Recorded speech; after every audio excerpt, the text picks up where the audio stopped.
Hello बच्चों, नमस्कार। मैं हूं नारायण पटेल। आपके अपने चैनल पर आज हम बात करेंगे पीएमएसएसबी छात्रवृत्ति परीक्षा 2023, जिसका एग्जाम 29 सितंबर 2023 को, जिसमें कक्षा 9 और कक्षा 11 में जो आपके जीके के क्वेश्चन पूछे जाते हैं वो सभी विषयों को लेकर के आते हैं। आज हमने यहीं पर आपको प्रैक्टिस सेट के लिए 20 प्रश्न दिए हैं। आप लोग अपने हाथ में कापी कलम निकाल लीजिए, या फिर आप अगर कहीं मोबाइल से देख रहे हैं इस वीडियो को तो आप कमेंट जरूर कीजिएगा। आपको आंसर मैं बाद में बताऊंगा, आप पहले कमेंट जरूर करें। सबसे पहला प्रश्न आपके सामने है, भारत देश में उच्चतम ऊर्जा का परमाणु संयंत्र, यहाँ पर highest capacity nuclear power plant कहाँ है? तारापुर में है, कायगा में है, या कारापर में है, या फिर आपका नीचे दिया है कुडनाकुलम। तो आपने अगर ऑप्शन चुना है डी कुडनाकुलम, तो आपका आंसर बिल्कुल सही है। ये भारत का ऐसा परमाणु संयंत्र है जहां पर सबसे अधिक विद्युत उत्पादन होता है। चलिए अगले प्रश्न पर बढ़ते हैं। अगला प्रश्न बेहद इंपॉर्टेंट है और हिस्ट्री से है। भारत का नेपोलियन किसे कहा जाता है? ए चंद्रगुप्त मौर्य, बी समुद्रगुप्त, सी कनिष्क, या फिर डी पुष्यमित्र। और अगर आपने इसका सही आंसर चुना है समुद्रगुप्त, तो आपका आंसर बिल्कुल सही है और संभवतः आपने यही आंसर लगाया होगा। चलिए बढ़ते हैं। अगला प्रश्न हमारा खेल से है। फिरोज शाह कोटला क्रिकेट स्टेडियम कहां पर है? कोलकाता, नई दिल्ली, मुंबई, या फिर चेन्नई। बच्चों अगर आपने इसका आंसर चुना है बी नई दिल्ली, तो आप बिल्कुल सही हैं और आपका आंसर भी बिल्कुल सही है। अगला प्रश्न बेहद इंपॉर्टेंट है, कई बार पूछा भी गया ये प्रश्न। भारत में लोकसभा का विघटन कौन कर सकता है? मंत्रिपरिषद, राष्ट्रपति, प्रधानमंत्री, या फिर लोकसभा स्पीकर। और अगर आपने यहाँ पर आंसर चुना है बी राष्ट्रपति, तो आपका आंसर बिल्कुल सही है। अगला प्रश्न की बात मैं करूं, उकाई सिंचाई परियोजना भारत के किस राज्य में स्थित है?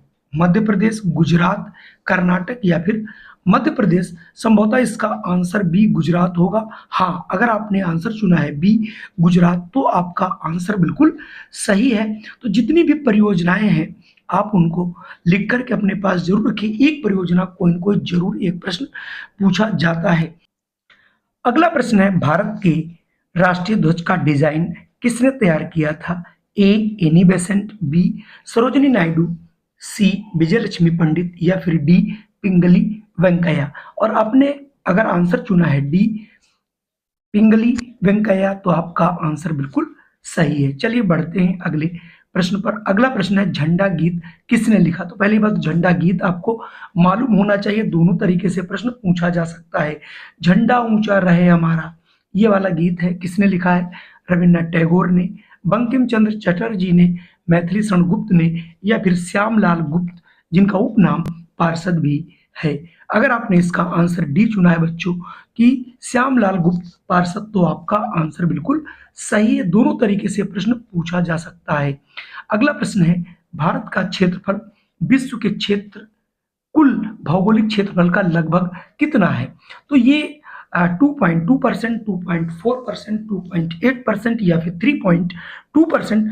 जो भारत है पूरे विश्व के भौगोलिक क्षेत्रफल का केवल और केवल 2.4% है। यानी यहाँ से ऑप्शन आपका बी वाला सही होगा। तो आप इसको बी वाले को आंसर टिक कर लीजिएगा और आप इसे जरूर लिख लीजिएगा। अगला है, कौन सी अक्षांश रेखा भारत के मध्य से होकर गुजरती है? कर्क रेखा, मकर रेखा, विषुवत रेखा, आर्कटिक रेखा।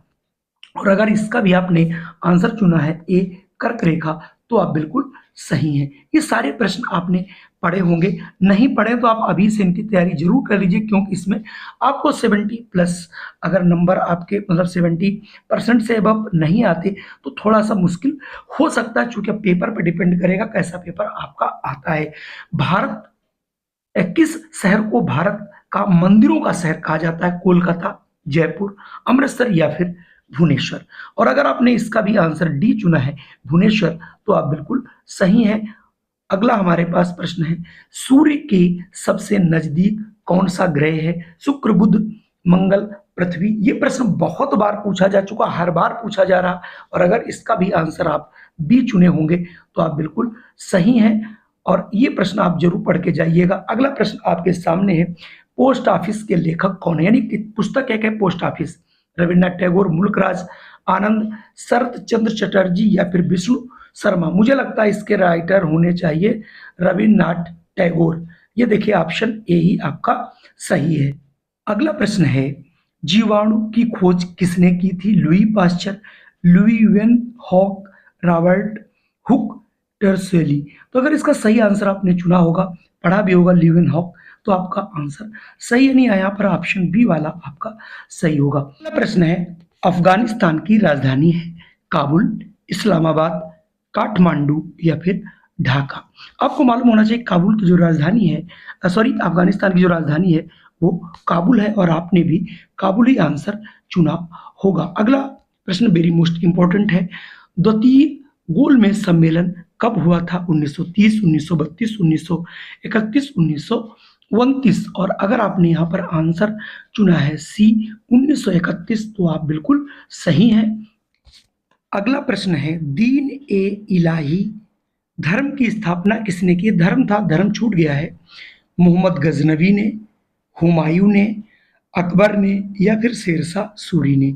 और अगर आपने इसका आंसर सही पढ़ा है अकबर, तो आपका आंसर बिल्कुल सही है। दीन इलाही धर्म वो धर्म था जिसमें हिंदू मुस्लिम सभी इसे अपना सकते थे। इसको अकबर ने जो है ईजाद किया था। अगला प्रश्न आपके सामने है, प्रथम प्रतिजैविक थी, यानी जो आपका एंटीबायोटिक खोज हुई वो सबसे पहला कौन था? पेंसिलिन था, टेट्रासाइक्लिन था, स्ट्रेप्टोमाइसिन था या एजिथ्रोमाइसिन था। तो दुनिया का सबसे पहला जो है एंटीबॉडी वो था आपका पेंसिलिन। ठीक है, तो यहाँ से ऑप्शन ए वाला सही होगा। अगर आपने अगला प्रश्न देखेंगे, ये भी प्रश्न बहुत बार हमने पूछा है, निम्न में से खरीफ की फसल कौन सी है? मूंगफली, गेहूं, सरसों, मटर। अगर आप थोड़ा सा यहाँ पर ध्यान लगाएंगे तो जैसे मूंगफली, सरसों, मटर, ये देखिए सभी रबी की फसलें हैं, क्योंकि एक साथ बोई जाती है। तो आपको यहाँ पर थोड़ा ये देखना है कौन सी बिल्कुल अलग दिखती है। तो मूंगफली जो है ये हमारी खरीफ की फसल है, ये बिल्कुल उससे अलग भी थी। अगला प्रश्न है, विश्राम की अवस्था में एक वयस्क व्यक्ति की नाड़ी स्पंदन करती है 27 बार, 82 बार या फिर 72 बार या फिर 92 बार। तो आपका अगर सही आंसर है वो होगा ऑप्शन सी। अगला प्रश्न है, समय की मौलिक इकाई क्या है? ए मिनट, बी सेकंड, सी घंटा या फिर डी दिन। तो समय का जो मौलिक मात्रक मतलब मूल मात्रक जो है वो बच्चों सेकंड है। आपको मालूम होना चाहिए जो 7 राशियां हैं आपकी, उनके अलग अलग सभी के मात्रक हैं, उनको आप जरूर याद कर लीजिएगा। साइंस से लेकर के कहीं न कहीं आपको देखने को ये प्रश्न मिलेंगे। कुल मिला के आज का हमारा मॉडल पेपर कैसा था, इसमें आपको कितने प्रश्न आ रहे थे, इसमें क्या सुधार की गुंजाइश है, आप लोग हमें सजेस्ट कीजिए, उसी के अनुसार हम आपको पेपर जो पहुंचाते रहेंगे। अभी हमारे फिजिक्स के, केमिस्ट्री के, बायो के, मैथ्स के सारे प्रश्न आपको मिलेंगे। जय हिंद, वंदे मातरम। फिर मिलता हूं अगले वीडियो के साथ।